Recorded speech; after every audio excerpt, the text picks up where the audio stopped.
Manipur Language People Progressive Committee Manipur Language Progressive Committee yang dipilih untuk to be felicited by Mr. Leslie Robinro. Matangga kami Om Subhamanam yang kami juga wajah akhir pekan senada yang kedua terlihat berbeda. Jangan jadi matangga dari mobilnya pernah mobilnya Mungkin yang kita tahu awal mula cina, orang sih nasi matang kayu itu dia ada nabi bani, nasi yang mereka buat tadi.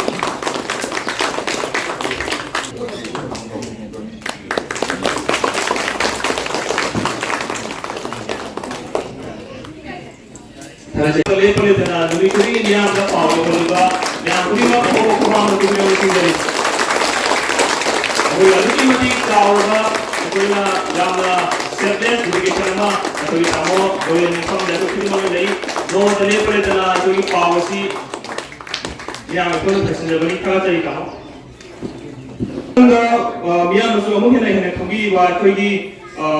yang berupin kasar dari yang masuk kiri awal nanti dengan COVID ki macam dah flood ki macam dah lagi tuan kiri proper turun untuk kiri macam masih mungkin tu kiri awal apa ini matang ni awal apa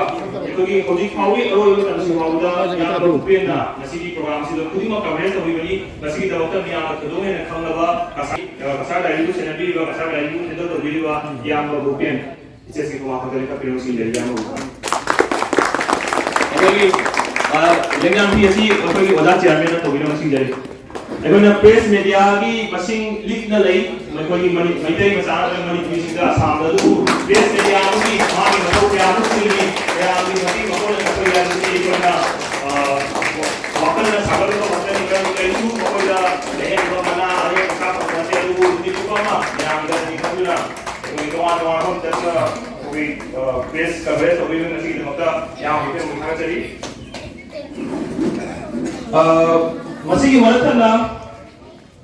Aku ni pemang di port saya master dengan rantai tu. Dengan PSC lagi, aku lagi, ada SI Sir Bahadul Islam to please felicitate the headmaster of Purnagara School.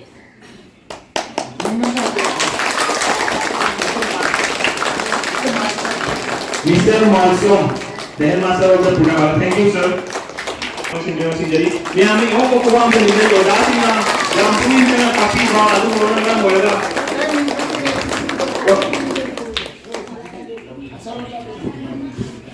Orang orang apa na? Oh, pendosi lengan dulu kami ni ba. Orang sini yang punya mana kapi bawa tu na orang ki maidoising. Ikan menjadi orang salata. Orang yang punya jangan tapi mana-mana orang orang school second prize yang orang ini mesti orang school mana kalau milih itu semua tu mungkin harus follow kali. Matangga family number Sibar LP School. Orang lebih lagi apa yang mesti jadi? Aina apa LP School ni? Prize number Primary number CRLP school gift. Wajah tak yang si jaya juga. Ikai kemudian.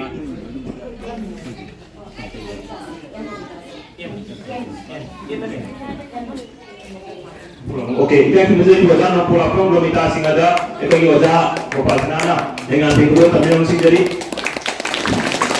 Yang bagi awak program terjadi ikai kemudian wajah sing yang masih na. Ikai yang Punjana boleh juga malu, jangan malu sih nasi quiz competition nasi dah. Mani subuh mudi, saya mana sih panggil ni loh consolation prize ki mana sih nggak tujuh koi macam mana main na, yang itu nak dua tam jaga. Masih tam jaga mangu na, ekoi NLPCC ki convener juga, ekai manager juga tamu sokon yang sih berada yang sama jaga ni yang muda baik kerja, masih tidak yang itu nak convener macam. Ekai manager juga NLPCC convener tamu sokon.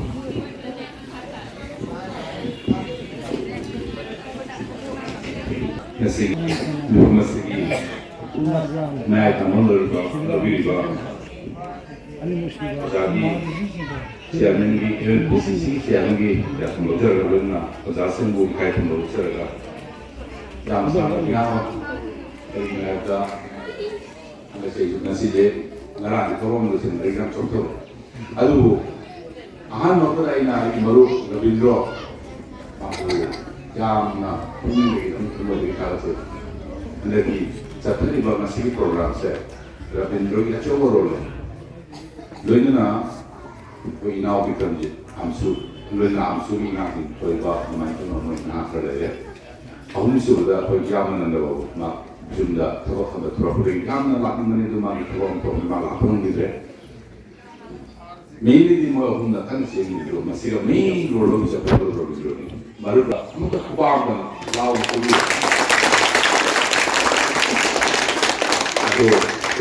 ꯑꯗꯣ ꯑꯣꯖꯥ ꯑꯃꯁꯨꯡ ꯑꯍꯜ ꯂꯃꯟꯁꯤꯡ ꯑꯩꯅ ꯀꯩꯅꯣꯝꯇꯪ ꯅꯤꯖꯕꯅꯦꯀꯣ ꯉꯁꯤ ꯃꯌꯥꯝꯅꯁꯨ ꯈꯪꯉꯤꯕꯅꯤ ꯑꯩꯗꯤ ꯂꯧꯃꯤꯅꯤ ꯂꯧ ꯁꯨꯔꯒ ꯍꯤꯡꯒꯦ ꯍꯥꯏꯕꯅ ꯊꯣꯛꯄ ꯃꯤꯌꯥꯝꯅꯤ ꯉꯁꯤꯒꯤ ꯅꯨꯃꯤꯠꯇꯤ ꯑꯗꯨꯕꯨ ꯁꯃꯥꯖꯀꯤ ꯑꯋꯥꯠꯄ ꯃꯌꯥꯝꯗꯗꯤ ꯁꯨꯝ ꯃꯇꯥꯡ ꯃꯇꯥꯡꯗ ꯊꯕꯛꯁꯦ ꯁꯨꯕ ꯊꯣꯔꯛꯄ ꯑꯗꯣ ꯁꯃꯥꯖ ꯑꯃ ꯑꯍꯣꯡꯕ ꯄꯨꯔꯛꯄꯁꯦ ꯁꯣꯟꯊꯔꯕ ꯁꯃꯥꯖꯅ ꯑꯍꯣꯡꯕ ꯄꯨꯔꯛꯄ ꯍꯥꯏꯕꯁꯦ ꯏꯍꯧ ꯑꯃꯒꯤ ꯃꯊꯧ ꯇꯥꯏ ꯂꯧꯎ ꯁꯤꯡꯎꯕ ꯃꯇꯥꯡꯗ ꯏꯍꯧ ꯑꯃ ꯄꯨꯊꯣꯛꯄ ꯂꯩ ꯑꯗꯨꯃꯥꯏꯅ ꯇꯧꯗꯅ ꯃꯅꯤꯄꯨꯔꯤ ꯃꯤꯗꯤꯌꯝ ꯁ꯭ꯀꯨꯜ ꯀꯟꯅꯕꯒꯤ ꯏꯍꯧ ꯑꯃ ꯍꯧꯕꯗꯤ ꯆꯍꯤ 3 ꯁꯨꯔꯦ 이효시 마방을 kankan데요. 진능 남는 레이너를 테이블다 컨퍼런스 홀다 나 세미나 홀다 마카르 프로그램에 인더 세크터 하우스에나 마루 프로그램 하이드기 야문은 나오고 비크람지 엄청 암수리면 안 돌아 한데 터버서 터버로 이효와에서 그리노 이효와에서 떨어졌을 때 타자 공부를 파스타 MLPC기 오자스는 칼시나 कोई मणिपुरी मीडियम स्कूल से कन्बमन बनी है न खंडो तारो का दाव लेको ओइ बजा रो है सिको अदु नसीदी नसी इंगांग सिगी परफॉर्मेंस उबदा नसी सु कन बजा ने बिगा साम दे ले अदु असिमते हाइगे कोई सु मणिपुरी मीडिया का तो साफर न तरी अदु नसी सु मणिपुरी डांस तमा तासु पृथ्वी में हम घर में चलगा लाइव लाइव तमा तो थबक तौर में हो रही है जैसे जैसे मीडिया की प्रॉब्लम है मनी मीडिया में बहुत साफ रही यूरोप तो लाइफ कम चल रही थाईलैंड में कम चल रही अदर दी जैसे मीडिया में क्वेश्चन रन रहे हो ताकि ही बात हम तब ही बात हम सु समाज के एनवायरनमेंट जो मरुए अदुना इहो पुखला पसिगा सात्र का नौरदम ते ओजाक नौरदम ने अइना खंजबदा मसिगा ओजागी रोल ले तो मायना लेकाई सो रोल ले लेकाई रोल ले है बसिगा मो अइना हारिसिना नसी अइगी चा से अइगी पे चा ओरे हानदी अइखोइ को गिगा ओरे गिगा मना लंबीदा संदाल को मिटंदा अहन है कलाई सदिनो स्कूल मतंदा कलाई कोइनो सुख थेकर सु कलाई सदिनो हाइवे क्वेश्चन दा हार तोनरे हजिकी लेकाई गांग इनो वांगांग लकी नरे करिगिनो आबदा मावा पा ननि करि हारकन है अदुइदुना मसिक अहोम मसु प्रॉब्लम होता है लेकाई रोल है बसमा लोइना संस्था है संस्था अपुन मक्से मसिक सारो रोल दियो असि अहोम एनवायरनमेंट में सारा करी तो कुनी है बदुगी जाना खनन निकायनी सातरदि मोजी अकोल दिबे एनवायरनमेंट मनुगा मोशे परफॉर्म करते नसी एनवायरनमेंट टीम ले इंगा से भेगे दखर लाइ पार मनि ओजासिन पर मा पा पार मनि एनवायरनमेंट क्रिएट तो असिगे एनवायरनमेंट से क्रिएट तो ना चत्तम नवा कोई स्कूल की प्रॉब्लम सुम कदम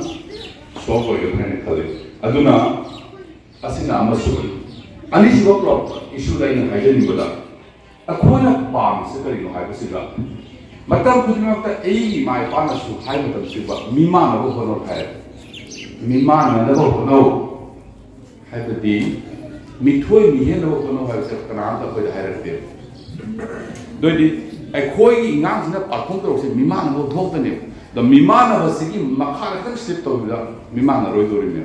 ते मिथोय मिहनदा ओइनो होनो हाइतारदि मीमा नबो ति लेइद्रसने निकलसे अदुना इंगांग सिंसे अखोय तबिदुसे मिथोय मिहनबसे करिनो अमसु मिथोय मिहनदो ओइगे हाइतारदि करि तौताय अमसु अदु मिथोय मिहनदो ओइनबि दमते एनवायरनमेंट तो ओजागी रोल समाज लेकाई की रोल ममा मपा की रोल लोइना कोई संस्था में रोल असी कोई डिफाइन तौरगा कमाइन अखोइना अफब समाज अमा पुखतकन हाइबगी अफब अंगाम साइन हाइबे पोसिम कोई खंथमिनसी अमसु मदुगी मखादा थबक चथमिनसी हाइबगी MNPC कन्वेनर मोया मयाम थुजगे अदो नसी अखोइना पुखलबे एनवायरनमेंट से मसी मोमेंटम से पुखलबे पुखलबा अखोइना पुनो ओजासिम मसी के कोई नंबर लेनर मतनी मथन से से तो थबा मा को मखा पुखलबे मतलब ना प्राइस हम देला दे हो वाले नसी दी होइतो सुमाइन ला मसे ए लुपा लिसिंग तरो फंगनी है ना मतलब प्राइस की कई मथुता गे था हूं दी ना मंगा को सुमाइन तो से था तो तुनी सुमा प्रोग्राम तो दे डिबेट तो जा तो दी नसागे कोई सागलिबा मोमेंटम अमसुम एनवायरनमेंट तो मधु लेहनमनी अदो लास्ट मैते रोज तम अनु कोई लोन से मांग कर तो ने नामना लोन से मांग ने अतोप जाति अतोप लोन नाम का सर फल कोई नहीं ना हो अजय हसी फॉर एग्जांपल हाई गए फॉर एग्जांपल ये वार से पंग को कई ये तमको वाला को मैते रोज ई बो वाला को नत्रगा करीब वार में सीना बता जे वार हाई गए वाम हाई गए वार हाई गए हाई बदी ई बो वाला को ई बो वाला तर लोन दो सीधा करने सीना बा हेलिंगी नाम बा हेंदते को नाम बा से बाजार की मतलब देख लियो फंगरो का असम में मागी वागी जावसर ने पॉइंट आइना मीडियम से इरकम मतददी खुद ने इरकम तददी मागी अदुदी वाट है बजार में अदुदी अखोगी वा नतरो मागी बेटरवी वाट को कोरकने दुना ई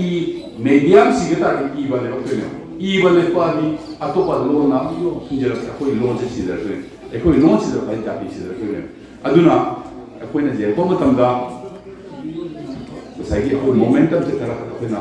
कोई मोमेंटम करा कोई ना थमंग मतारबी अमसु इंगाम से मिथोय मिहेन ना बा कोनर को तापली लोन अमसु जाती से तंगम मोनी हाय तली एवं से तो चक्कर तुम से मयाना मते काम से ना मखा काम पे थतो से फमिल से हाबल वास्तव जरगा वजासी में अमसु लाइव के उसा समझाए thank you very much Hello. Udah kita pergi oleh mamo ingin kanta amasung idam dan sini yang nawana ikuis kami sini sini dah muka ngarang lagi hoga nasi ayuk pun mani dapat na siapa tapi ba yang pergi oleh tahu oleh amasung ada yang masing nausing pun maksud ayat thakak sebab pondok jadi ayat na kuis kami sini tersiapna ayat ahamada खजर पसे कोई education मंत्री का कोई MNPC का उन्नत का Manipuri media में से महासे नायकी मसी कोई सरकार तंत्र में न कोई सोशल ऑर्गेनाइजेशन ठोकियो अदुगा न पुना कोई कार्यशील नेतृत्व मणिपुरी मीडिया में से हाना मेट्रिक थावदा लिसिंग का है मतलब दिखा कि ना चखिबा सहीदा मणिपुरी मीडिया में मी दिसी संगा का असम में सुगा मी संगा का माना एजुकेशन मंत्री ना कोई दा है संगा का थाय ना है मतलब समाज से मथंग का क्या अंधगिरी ना बसे कोई हाय बन दे मतलब लाइव करबा अहलमन कोई एकदम दम बिपुसी जो दा में अन्ना जाम आन होना मणिपुर मीडियम से असम दा वहिना में दबका जाम आन होना वहिनी बाहर मीडियम दो अखोई हकता अखोई लाइफ में सु है बाहर कसिदा मुठत दस दिन ना लेस हौजी से कोई खंजरी देबो अखोई से लाइफ में सुरा भी देना खंजरी तो अखोई हकता है बा मीडिया में से कोई मुठत लगा मसीन लाइफ को से अदुना हर को मीडिया में से दगी अखोई की ओजा नहीं बसे अनेक पदा ओजा समाज छात्र की सोई होना शुरू हुई अने से हर वो समाज छात्र से ओजा लो वरगा मागी जुम पूरी पैसा नहीं मिलेगी तो टोलो पड़ेगी मसीह कुल मकसे कोई मांग दे लोने ना कोई हारी बा मसीह कोई ना मती में एक कम सी का या बना पुथई से तब ना कमी तो ले तो मती में तो सब को क्या ठोकते हैं अदरनी ए कोई ना मणिपुरी मीडिया से अंदर बयान पुन है फर्स्ट नाम से कना पुन है मागी मसादी इंग्लिश मीडिया में थागा मान नाम से मन मधुगी आंसर मधुगी आंसर मधु मी याम पीब नमदे मधु पीब नमने थनसे मरमदी आई खोल की ममांगा हाई बतो डाइस माइक का पार नाम होतनी आई हेसे अदुना ngasi khana kai ai khoi sim se besu se school gi wajana ai sari pado ai sari bido ya mai sari pado manipuri miyan da laun mai da ko maga chatra la ka da te ai khoi school lo har ko se english school da tai do adu mana ai khoi mai kai gi school sing siga tan si be manipuri miyan siga maduga waja sing da ai khoi na tai sinaraga mama ba sing ta sinaraga ya ro maramdi khundugi अकोई समाज के तब सुजनिंग में missing ना थोड़ा पता चुंबक पता हो स्कूल से शुरू कर दिया से चुंबक पता हो अरे स्कूल में ना आई जून माने जी पता हो आई जून माने स्कूल में नो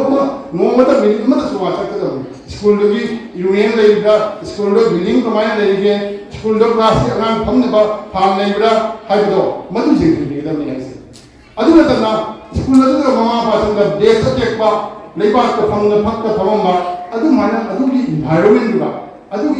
दो करम हाइना कोना आई इसाना त याम की इसा हो स्कूल में था दो इंग्लिश मशीन कोना हो जिते से अदो फाइनल लेवल पावदी अंदर की असम की एजुकेशन मंत्री कोइबा माना मनी मार्क्स मेटे सिदा मुसी माना है न कोई करी प्रॉब्लम ले इनो लोय है न कोई स्कूल की बिल्डिंग प्रॉब्लम लेगा फर्नीचर की प्रॉब्लम लेगा इनो लोय है तो हाई मपुकुनु से कोइना स्कूल से छात्र लेत्रगा दि कोइ कर माने हाई अदुना ने कोइना छात्र लेय बायना कोइना नसी ओदा नसी जामदा रो ए याम थाका चनेगी कोइ छात्र सिंसे कोइ याम न कोइ क्वेश्चन नम्मा गुंदन के कोइ कॉन्फिडेंट देना ए ngमगनी हबे तो होई का छात्र सिंसे ए याम थाका नि नाइ अदो ए ओदासी लाइ बनि नसाय याम पुम दैबु माता Naina मरमदि ngasi ekona hangiba question singsia chhatra sing de nigdali magi ngamda bodlo ke operese akona wahan bakum handa no baise madum akona haije bolwani ekona environment akona pokla ke to ni kanise masi oda singna mateng pangdu kana humba pangan mateng obangam do wido se na mateng pangdu opeda masi ekona program se paisa akoi maya isatani akoi behada na khaye kana mana ai khar kachage ai ngam jage akoi Manipuri Development Council की इसे नाचुर policy में आपको भी लगी अदु मायना अदि पंगन में हम देखो तो कोई पैसा में मत इंक्रीज करना होना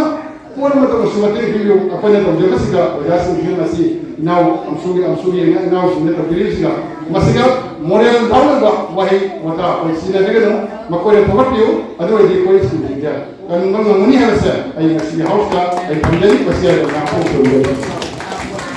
আজকে এই যে কুইজ কম্পিটিশনটা আপনারা করেছেন যেটা আয়োজন করেছেন সেটা একটা মহৎ উদ্যোগ আমি বলবো আজকে আপনারা একটা ক্ষুদ্র প্রয়াস যেটা শুরু করেছেন আগামীতে আশা করব সেটা একটা মহিষী রূপে একটা রূপ ধারণ করবে মাতৃভাষা হলো প্রতিটি মানুষের বিকাশে প্রতিটি শিশু যে ভাষা নিয়ে যে ভাষাগত পরিবারে জন্মগ্রহণ করে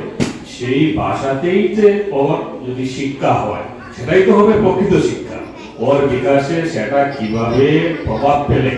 সেটা আমরা যখন বাংলা মিডিয়াম থেকে কলেজে গিয়েছি ইংলিশ মিডিয়ামে তখন আমরা বুঝেছি যে সেটার গুরুত্ব কতটুকু বুঝে বাংলা ভাষা আমরা ইংলিশ ভাষাতে যখন কলেজে গিয়েছি বাংলা মিডিয়াম থেকে কিছুই বুঝতাম না প্রথম দিকে যদি আমাদের বাংলা ভাষা কাটতো তো আমাদের অবশ্যই সেটা অসুবিধা হতো না তো আমার লক্ষ্মীপুর এডুকেশন ব্লকে মণিপুরি মিডিয়ামের অনেকটা স্কুল আছে তো স্কুলগুলোতে প্রাথমিক কিছু সমস্যা সৃষ্টি হচ্ছে দেখি আমরা দিনকে দিন দেখছি আমরা সেই মাতৃভাষার শিক্ষার্থী যারা সেটা ধীরে ধীরে কমে যাচ্ছে তো আপনারা আশা করি এইসব যে আয়োজনের মাধ্যমে সেই সমস্যাটা আগামীতে একটু না একটু হলে ধীরে ধীরে এগুলা নিরূপণ হবে সেই সমস্যার সমাধান হবে মাতৃভাষায় বাচ্চারা শিশুরা আকৃষ্ট হবে তো আমি আমার ক্ষুদ্র বক্তব্য এখানেই সমাপ্ত করছি সবাইকে ধন্যবাদ জানিয়ে থ্যাংক ইউ ভেরি মাচ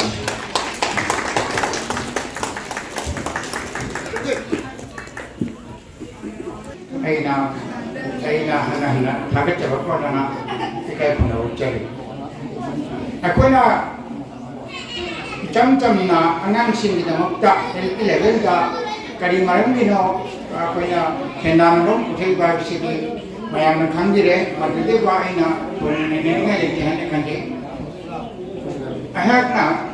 खंगेबदा एगी चही पता मसिदा मतममदा पता ममदा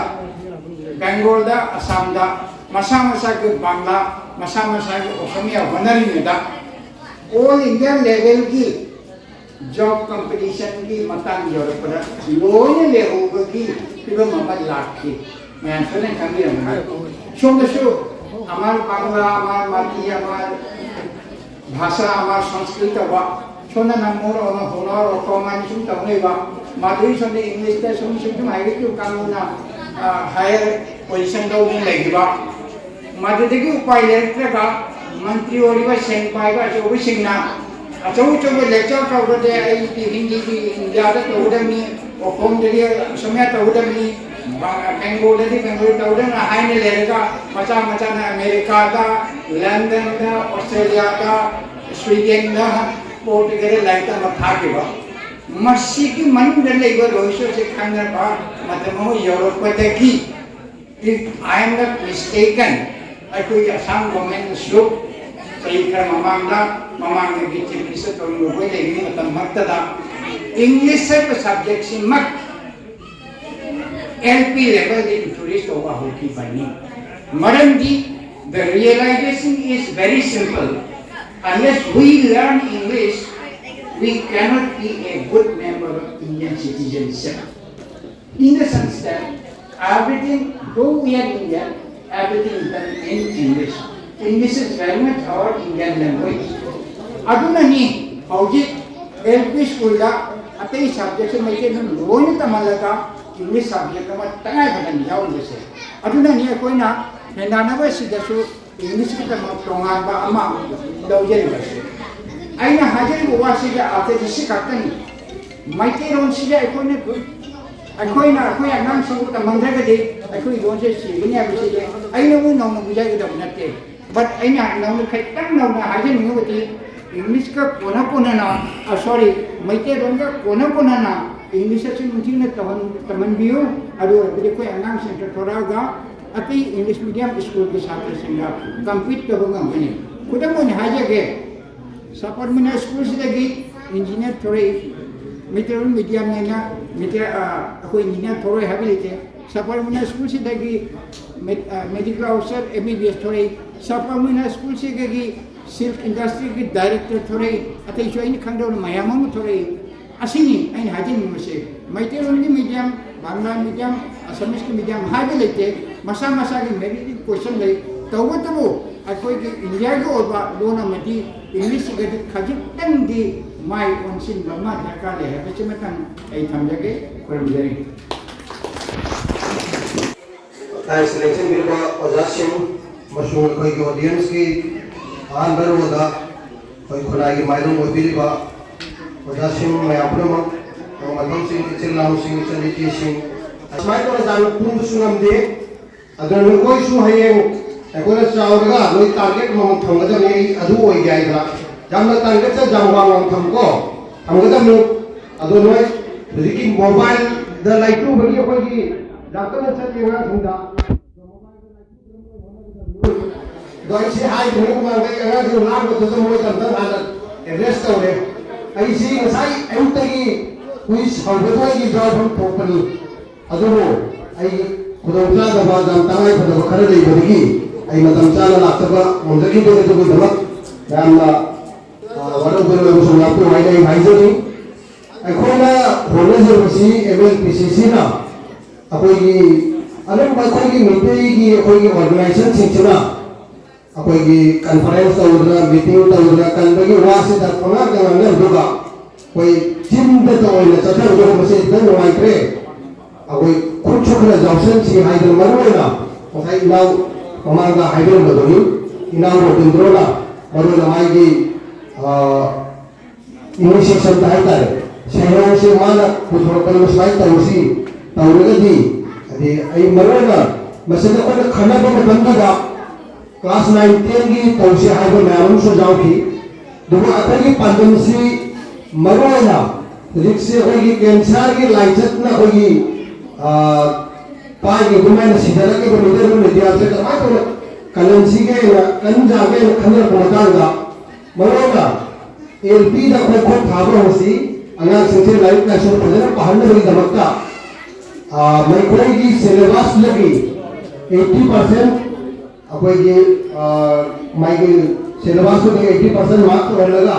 20% ꯑꯃꯅ ꯑꯗꯨꯝ ꯖꯦꯅꯔꯦꯜ ꯅꯣꯂꯦꯖ ꯃꯥꯒꯤ ꯂꯦꯚꯦꯜꯗꯨꯗ ꯆꯥꯟꯅꯐꯝ ꯇꯧꯁꯦ ꯍꯥꯏꯅ ꯈꯟꯅ ꯅꯩꯅꯔꯕ ꯃꯇꯨꯡꯗ ꯃꯔꯨꯑꯣꯏꯕ ꯄꯥꯟꯗꯝꯁꯤ ꯑꯉꯥꯡꯁꯤꯡ ꯍꯧꯖꯤꯛ ꯍꯧꯖꯤꯛ ꯃꯅꯤꯄꯨꯔꯤ ꯃꯦꯗꯤꯌꯝꯗ ꯇꯝꯃꯤꯕ ꯑꯉꯥꯡꯁꯤꯡꯁꯤꯗ ꯂꯥꯏꯔꯤꯛ ꯂꯥꯏꯁꯨꯁꯦ ꯍꯦꯟꯅ ꯄꯥꯕꯒꯤ ꯏꯔꯣꯏꯔꯒ ꯄꯤꯕ ꯂꯣꯏꯅꯅ ꯃꯣꯏ ꯑꯁꯨꯝꯕ ꯃꯈꯜꯒꯤ ꯑꯩꯈꯣꯏꯒꯤ ꯃꯤꯃꯥꯡ ꯊꯣꯛꯇꯅ ꯃꯃꯥꯟꯅꯕꯁꯤꯡ ꯑꯩꯈꯣꯏꯒꯤ ꯆꯥꯡꯅꯕ ꯊꯦꯡꯅꯕꯒꯤ ꯑꯩꯈꯣꯏꯒꯤ ꯍꯦꯕꯤꯠꯁ ꯑꯃꯁꯦ ꯒ꯭ꯔꯣ ꯇꯧꯍꯟꯁꯤ ꯃꯗ ꯂꯩꯍꯜꯂꯛꯁꯤ ꯍꯥꯏꯕ ꯑꯗꯨ ꯈꯟꯅꯔꯒ ꯑꯁꯨꯝꯕꯒꯤ ꯑꯩꯈꯣꯏꯒꯤ ꯑꯍꯨꯝꯕ ꯁꯦꯔꯣꯜ ꯑꯣꯏꯕ ꯃꯁꯤ ꯇꯧꯕꯅꯤ ꯍꯥꯏꯇꯥꯔꯦ ꯑꯌꯨꯛꯇꯒꯤ ꯋꯥꯅ ꯑꯉꯥꯡꯁꯤꯡꯒ ꯂꯣꯏꯅꯅ ꯁꯦꯟꯅꯕꯤꯕ ꯑꯣꯖꯥꯁꯤꯡ ꯑꯃꯁꯨꯡ